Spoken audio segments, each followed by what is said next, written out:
Oke guys, ini akuarium panel terbesar di Indonesia. Panelnya 24 meter, tingginya 4 meter.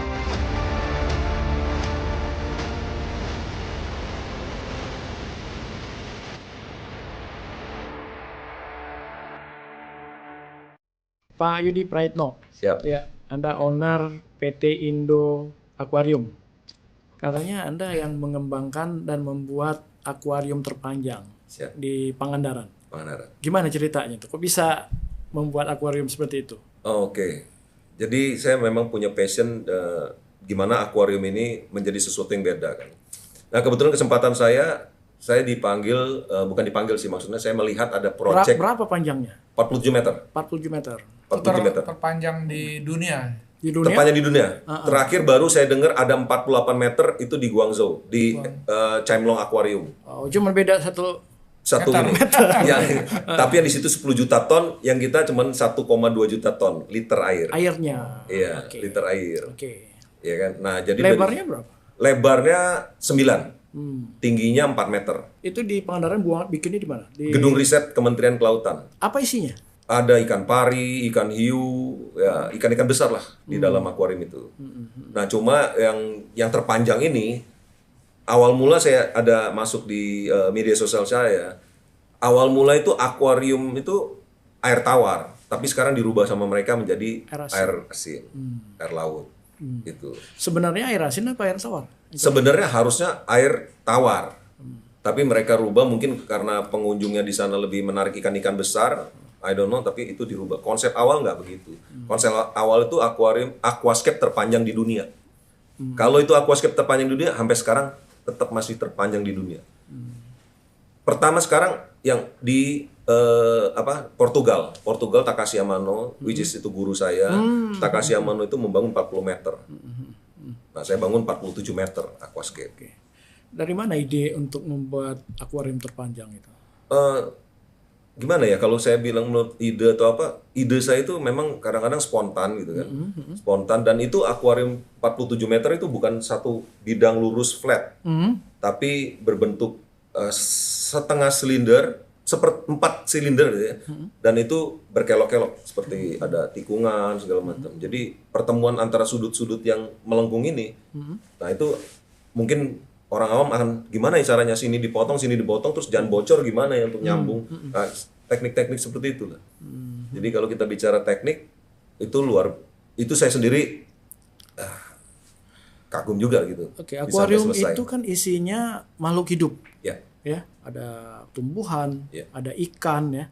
Itu gimana Pak Yudi bisa memindahkan kehidupan aslinya kan di laut itu kan? Oke. Atau di laut tawar. Ini dibikin akuarium, pindah ke situ. Gimana caranya? Sebenarnya ini kan udah lama lah ya kita pindahin laut ke akuarium gitu kan. Cuman posisinya saya mungkin karena saya dari bentuk desain yang beda ya, jadi menarik perhatian.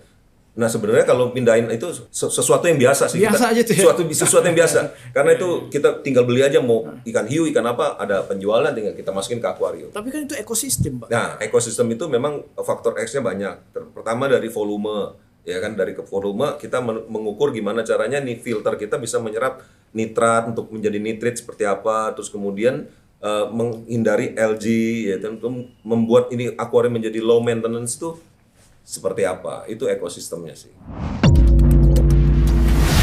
Welcome to SOS Podcast, tempat orang-orang hebat bicara.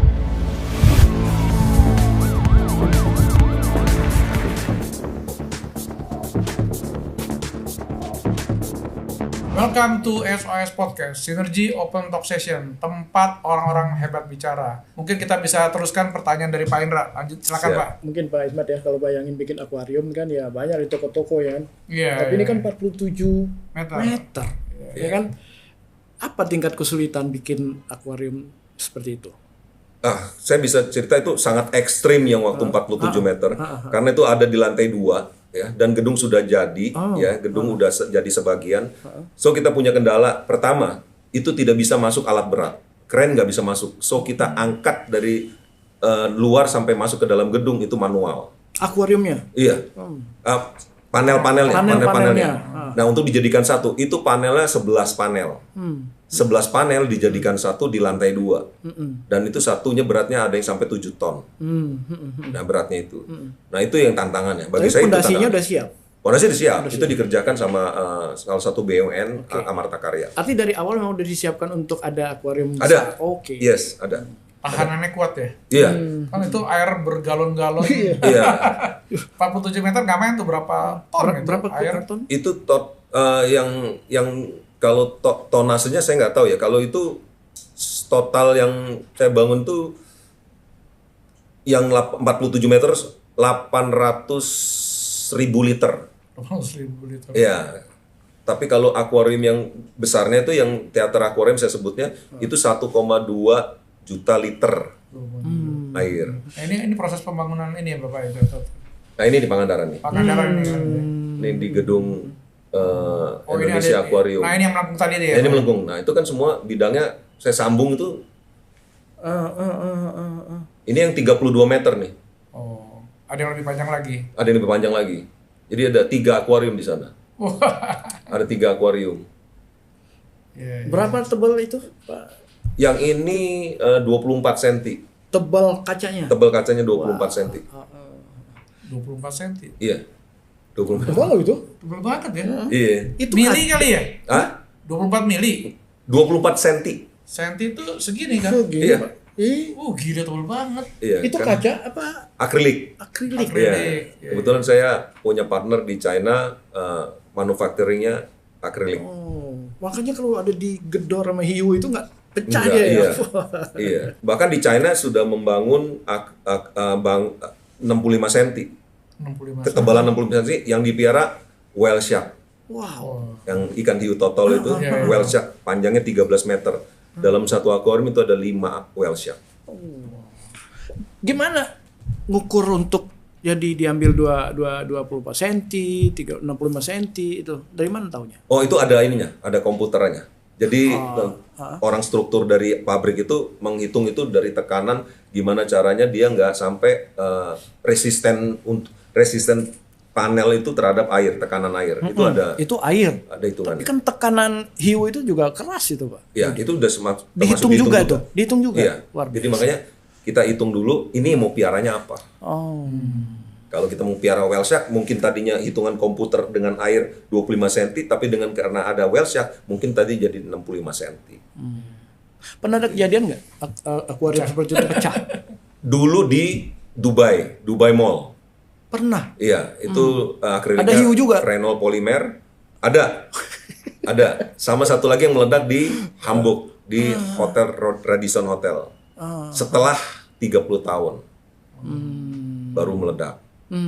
Itu meledak kenapa? Dengar-dengar investigasinya karena cuacanya terlalu ekstrim, sedangkan suhu di akrilik itu ada tahanannya tuh. Karena suhu ekstrimnya ngedrop terlalu dalam, meledak. Itu bagaimana proses planning pembangunannya itu selain komputer apalagi? Mesti pengalaman apa gitu kan enggak? Ada kompetensi apa tuh? Iya, kalau enggak kan waduh ngeri banget tuh Ngeri, sampai pecah di ngeri. tadi di Dubai gitu kan. Dubai sendiri kan udah profesional kan bisa. Kalau yang di Dubai dia retak di akriliknya. Retaknya. Jadi itu memang dari penghitungan dari komputer dari akuariumnya itu nggak mungkin, kalau menurut saya bukan nggak match sih. Ya ada human errornya deh. Kan Bapak lagi bangun nih sekarang di rumah ya. Iya, di rumah. Rumah di Kelapa Gading tuh lebarnya, tebelnya tuh dan bikin melengkung gitu ya gitu. Iya. Itu lebarnya 5 meter, terowongannya 5 meter ya. Terowongan tunnel itu 5 meter. Terus lebar ke sananya lagi 7 meteran. 7 meteran. Nah, tingginya 4 meter setengah. Isinya apa, Bang? Panjangnya 7 meter. Isinya sementara ini dimasukin leopard shark. Itu berapa lama tuh bikin itu, Pak? Hampir 2 tahun itu. 2 tahun. Iya. Itu yang di Di Kelapa Gading, Pak. Kelapa Gading. Ada orang kaya bikin itu. Tapi Pak Yudi memang makanya dia nggak mau bikin yang itu. nggak mau lagi dikit-dikit. Ya, kayak gini-gini deh. Sebab Itu sudah bukan terlalu sih. banyak kompetitor, nggak mau aku. Awal-awal dari situ Pak Yudi ya. Iya, awal mula saya dari situ. Setelah berkembang, ilmunya bertambah, pengetahuan bertambah, nah dikenal nih. Tapi itu idenya tadi orang kaya tadi itu. Iya. Itu dari dia atau dari Pak Yudi? Sebenarnya awal mula itu dia pengen makan seperti di restoran Coral, Oh, dia punya Kempinski, inspirasi Apurva Bali. Oh. Ya kan, beranjak dari situ. Awal mula desain dari mereka itu kan cuman flat. Ya kan, cuman flat, terus di atasnya pun flat juga gitu. Iya. Kenapa ini begini? Kenapa nggak langsung dilengkungin aja? Mereka berpikir kan karena awam kan nggak ngerti nih bisa begitu kan? Atau mungkin mesti ada tenaga khusus dari luar negeri gitu atau apa, dia mikir kan. Akhirnya saya bisa bangun itu, dan itu dikirim dari China itu one piece. Jadi benar-benar udah lengkung itu 7 meter tuh dipasang, dikirim dari China full. Pakai kapal laut berapa lama, sebulan? Sebulan ya. Sebulan. Dan itu open, kan nggak pakai kontainer, open. Pak Ismet, saya pengen tahu Pak Yudi ini kalau lihat tampangnya kan mirip-mirip Jepang juga dikit. Ya gue saya. Tapi itu bukan Jepang ya? Gurunya kan Jepang. Bukan Jepang ya? Hah? Bukan dari ada Jepang kan? Untung saya nggak jadi orang Jepang. Saya suka jadi orang Indonesia aja. Ya gurunya kebetulan dari Jepang. Iya. Jadi ini ada ilmunya ya? Ada ilmunya. Ada ilmunya. Di Jepang saya diajarin tentang. Di Indonesia banyak nggak? Cukup lumayan banyak. Ada ya? Ada. Dan orang-orang Indonesia justru lebih bagus, malah hasilnya untuk kontes-kontes itu Indonesia punya keren-keren sih. Daripada yang di luar nih. Saya bisa ngomong Indonesia punya karya-karyanya keren-keren. Nah itu bahan-bahannya itu Bapak ambil dari mana tuh? Koralnya atau apa yang di Kelapa Gading itu kan? Oh, Kelapa ada Gading. lokal import.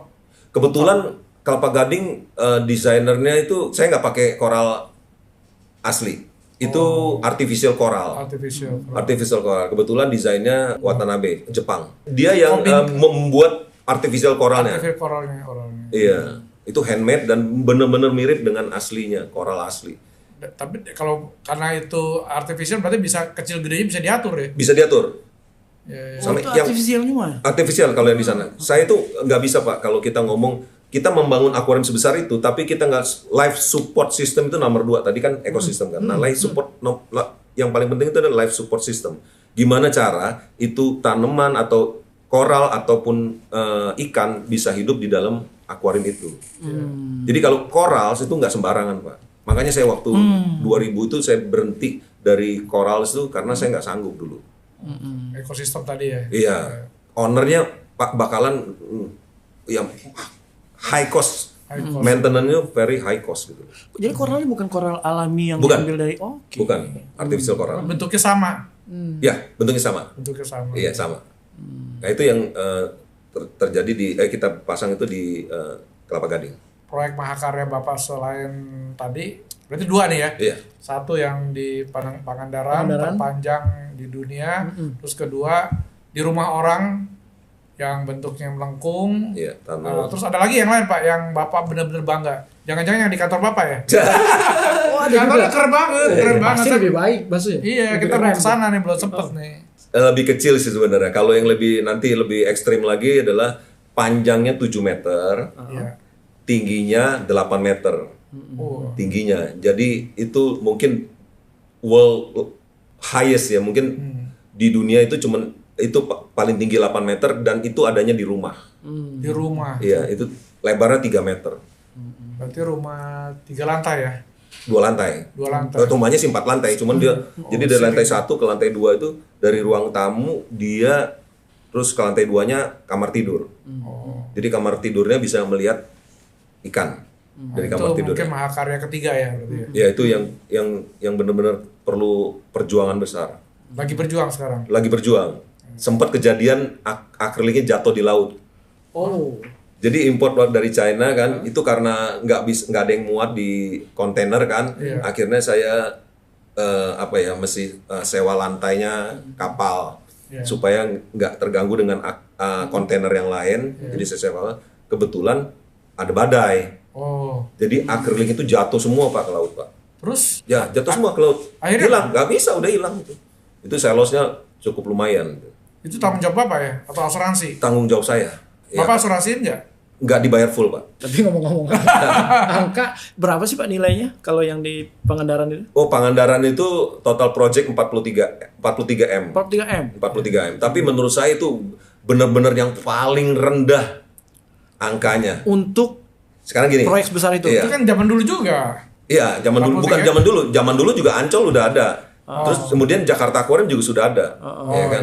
Jakarta Aquarium kan, dengan investasi Jakarta Aquarium 268 M, saya bangun 43 M, dan ini adalah akuarium terpanjang di dunia. Lebih panjang. Lebih panjang yang pernah ada. Biaya lebih kecil. Biar lebih kecil. Nah kalau misalnya kayak kita ngomong kalau saya dikasih 100 M lagi, berarti 150 M saya bisa ngalahin. Bisa seperti itu. Bisa lebih itu.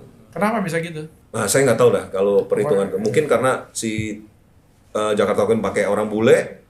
Kita rambutnya hitam, dia rambutnya orange. Percaya aja deh ya. Iya, mereka kan percaya nggak tahu kan. Oh iya. Padahal kualitas nggak kalah kon. Oh enggak, saya berani. Kalau itu saya ngomong kalau kualitas dan lain saya berani ngomong. Pak Yudi, mungkin saya mau tanya, apa sih titik kritis bikin proyek seperti ini? Ya, risikonya besar ini. Iya, life support system. Jadi sistem di filtrasi kita itu harus benar-benar mensupport kehidupan di dalam akuarium itu. Karena ya kita ngomong ya, akuarium itu safety tank. Iya. Kalau life support sistemnya nggak jalan, ya ini ikannya gimana? Ya, mati. Ya itu life support system. Saya beberapa kali bikin akuarium mati terus ikannya, Pak. Nah itu Pak, makanya Bapak butuh saya Pak. Cuma udah berat nih bayarnya kan. Enggak lah Pak, enggak lah. Bisa ngomong kita Pak ntar. Pak, jadi ini sekarang nih kalau bikin akuarium itu apa? Hobi atau untuk pertunjukan atau apa? Wisata atau apa? Sebenarnya saya udah berangkat dari hobi Pak. Dari hobi ya kan. Dari saya dulu sempat buka toko elektronik tapi kena krismon ya kan, gagal di situ. Saya buat dari hobi ini saya cuma miara ikan, senangnya miara ikan, ya udah diterusin. Akhirnya saya melihat mulai dari akuarium laut, terus melihat ada aquascape yang ada lombanya nih. Tapi waktu itu ada nggak mimpi mau bikin seperti sekarang? Oh enggak, dulu itu saya cuma mimpi kenapa ya di Indonesia kok SeaWorld-nya kok kalah sama di luar. Nah ini mungkin dari podcast ini mudah-mudahan ada yang dengar ya kan, saya akan membangun Aqua World of Indonesia. Sebagai showcase negara maritim, kita itu harus punya tempat di mana kita rakyat kita ini mau ngelihat apa sih si laut kita. Sekarang saya tanya Pak. Jadi kayak apa? Kayak museum laut. Kayak museum gitu, tapi hidup kan. Dari 300 juta penduduk Indonesia, berapa orang yang bisa nyelam melihat indahnya Raja Empat dan mungkin Wakatobi dan lain-lain? Berapa? Saya salah satu tuh. Nah, kan nyelam ya? Nggak bisa. Oh, siap. Bukan salah satunya. Salah satu yang bisa. Waduh, ya. Oh ternyata salah satunya nggak bisa. Oke. Jadi harus bikin lihat akuariumnya kan? Iya dong. Iya kan. Gimana nelayan mau ngebom ikan? Dia nggak tahu. Begitu dia ngebom dapat ikannya, tapi yang rusak banyak. Bawahnya. Iya karena nggak diajarin. Mau bikin di mana? Nah, I don't know nih. Tunggu dari sinergi gimana nih? Ya kan bos-bos mana nih? Tapi mungkin Pak Yudi perlu kasih masukan pemerintah. Idenya di mana mau dibikin tuh? Dari peta Indonesia itu yang paling besar itu di Pulau Jawa. Dari 170 juta penduduk itu ada di Jawa. Nah, 170 juta penduduk itu Pak, kalau kita di tengah, misalnya Jawa Tengah Pak, kan dekat laut juga tuh. Ya. Dari Jakarta di tengah, terus kemudian dari Surabaya di tengah, Jawa Timur. Jadi bisa. Semua bisa bergabung sini kan, tengah. Dan naik mobil pun sampai, ya kan? Otomatis 170 juta itu kalau kita bisa satu tahun tuh 10% aja, berarti kan 17 juta pengunjung. Itu dari turis lokal. Dan saya nggak mau menceritakan tentang kita masuk ke SeaWorld, Bapak sekarang saya tanya. Ke SeaWorld tuh mau ngapain? Lihat ikan. Ikan. Bosen Pak. Dan satu keluarga setahun tuh belum tentu satu kali lupa ke SeaWorld. Investasi orang buat apa? Iya. Bisa orang baru terus ya? Iya, orang baru terus kan. Nah, ini gimana caranya? Nah, itu yang saya pikirin. Gimana caranya orang 1 bulan sekali, satu keluarga itu ke SeaWorld. Harus ke sana. Gimana caranya? Free, ongkos masuknya, tiketnya free. Saya kasih voucher untuk bisa makan di dalam.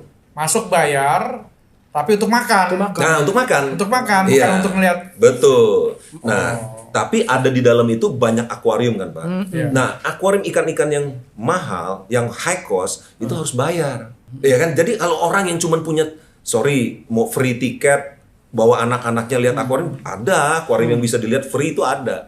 Tapi ada akuarium yang nggak bisa dilihat dengan free. Bagus tuh ide itu ya. Itu Pak. Jadi setiap bulan dia pengen main ya main Iya. free kan? Dia ulang Tapi lagi. ketika dia mau masuk yang kelas A, ya mereka bayar dan dikombinasi dengan makan karena abis main-main kan pengen makan juga kan? Iya betul. Dia makan bagus bersama ide. bersama hiu itu. Iya. Ya. Iya benar. Bener. Oke. Jangan kalau kita mau ngomong ke Kapurva Kempinski, kita masuk dari restoran koral. Yang di tunnel itu 3 juta.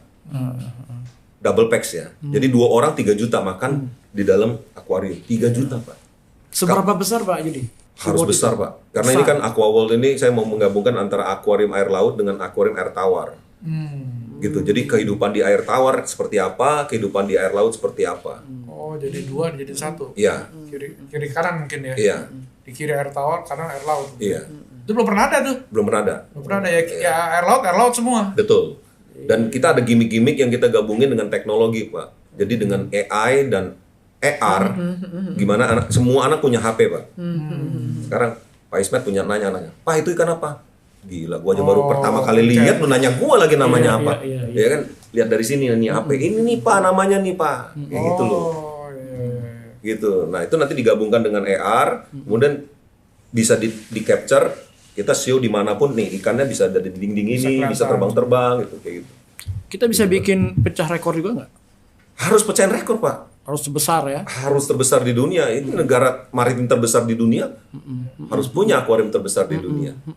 Gitu. Ya, ini kelihatannya harapannya Pak Yudi nih untuk bikin SeaWorld terbesar. Mimpi Pak Yudi ini nih ya. Iya. Supaya bisa ini ya.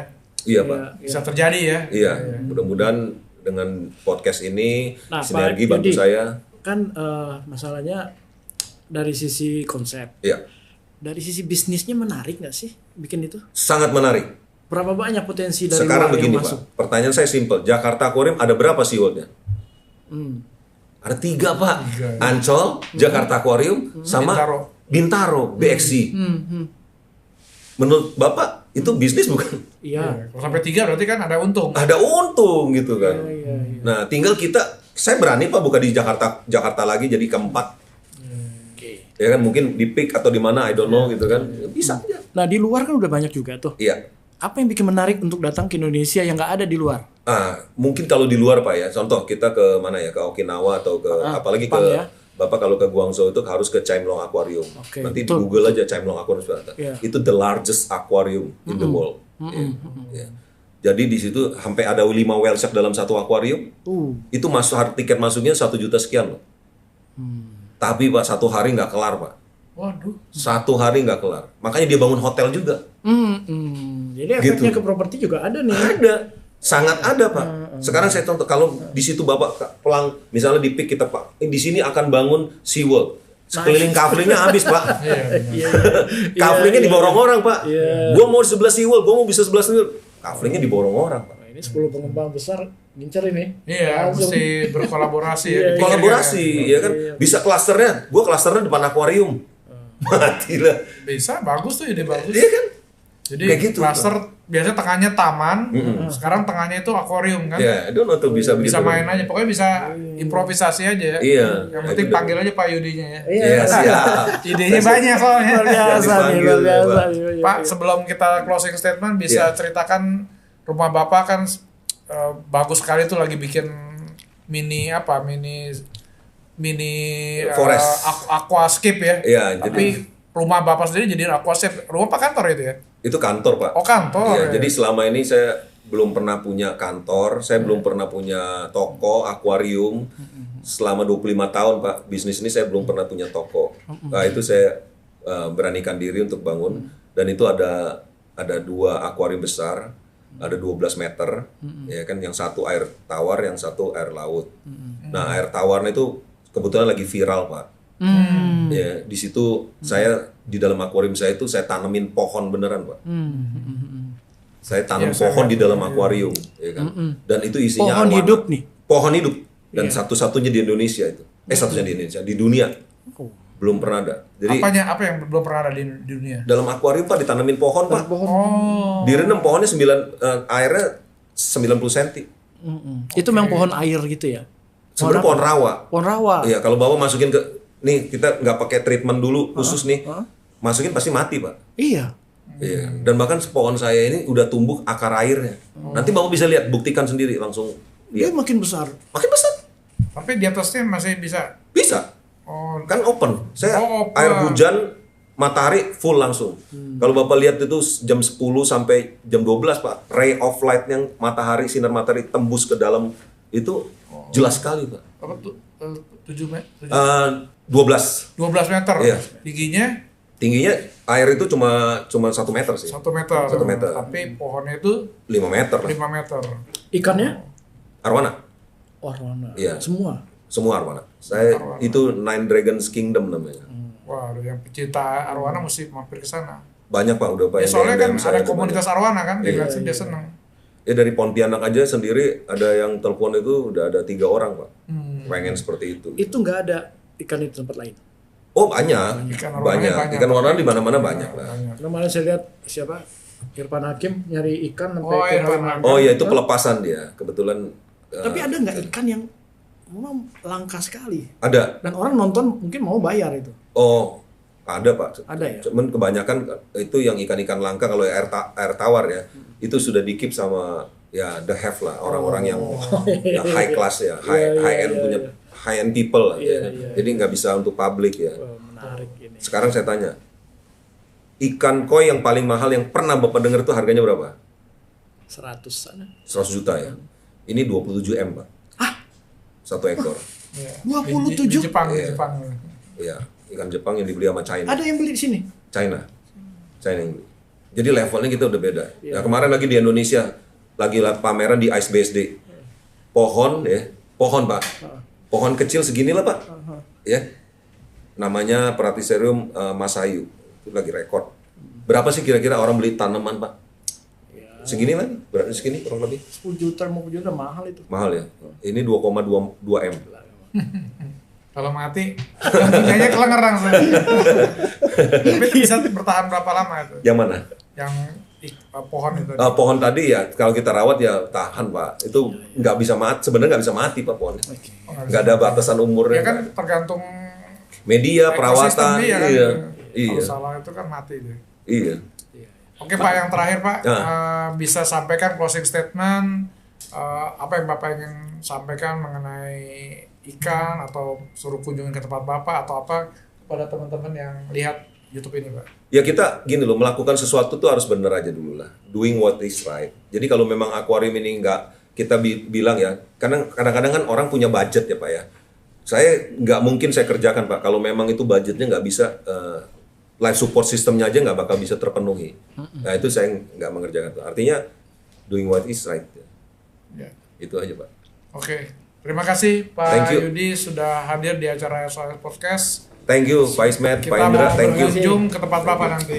Siap, saya Thank you, tunggu thank you, Pak. Thank you Pak, thank you Pak Ismet. Makasih. Pak Indra, thank you. Pak Yudi, terima kasih sudah hadir di Sama-sama. SOS Podcast. Thank you.